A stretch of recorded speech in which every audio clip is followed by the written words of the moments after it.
Madeline Brewer making her Broadway debut this spring in the play Becky Shaw. We caught up at the Star Child rooftop at the Savilion.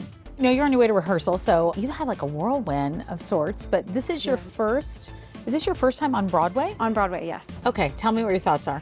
I mean, I've wanted to be on Broadway since I was 7 years old. Since I knew what Broadway was, I wanted to do it. And to be playing this character, this enigmatic rabble-rouser, like you don't really know what to expect from her. This kind of mysterious woman. It's a dream come true. What is this character? So for people who are not familiar with the show, how would you describe the character? She's definitely mysterious in that you're never quite sure what the angle is. It's hard to describe her without like giving things away, because this show is constantly like flipping your head around on like who you think you're dealing with when it comes to every single character. The way I see Becky is she just wants to be like anyone else. She just wants to be loved. She wants to be accepted.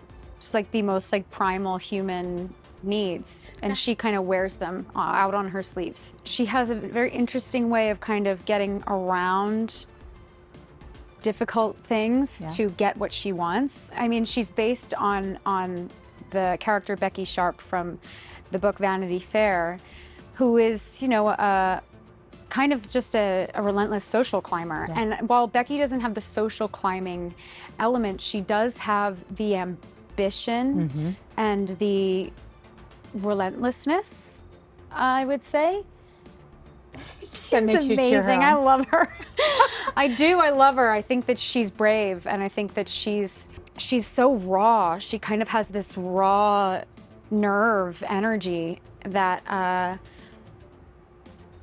I love playing that kind of character. So for people that are not familiar with the premise of the show, can you just give us a premise of the show? It kind of surrounds a blind date gone awry.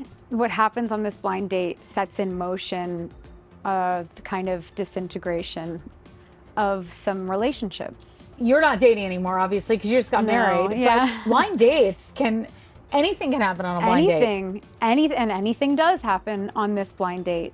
No, and I've never been on a blind date. Oh, you haven't? I know, like, I mean, I guess besides like, okay, well, I like met my husband on Raya, so okay.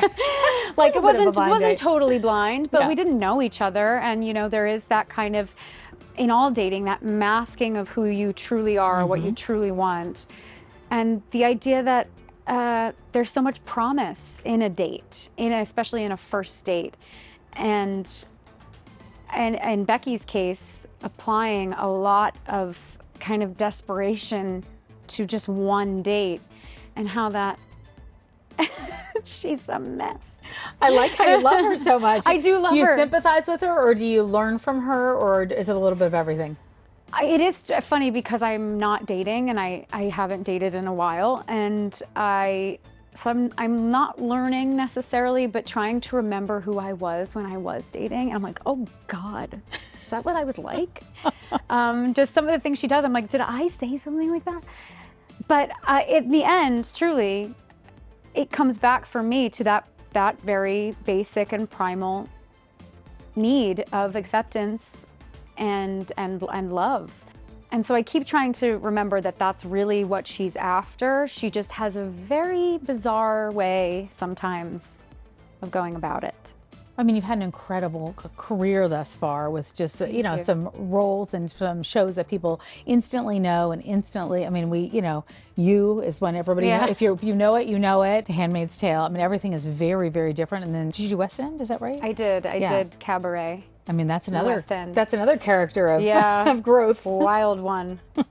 Sally Bowles, that was a wild time. Sally Bowles and Becky have any familiarity or consistency or parallels? I think the need and want and desire to be loved, to be accepted, while it would look incredibly different for each of them, what that love means. And Sally, in her way, kind of rejects it. Yes. But Becky wants it. But Becky wants it, and she wants it so bad. She's like white knuckling it.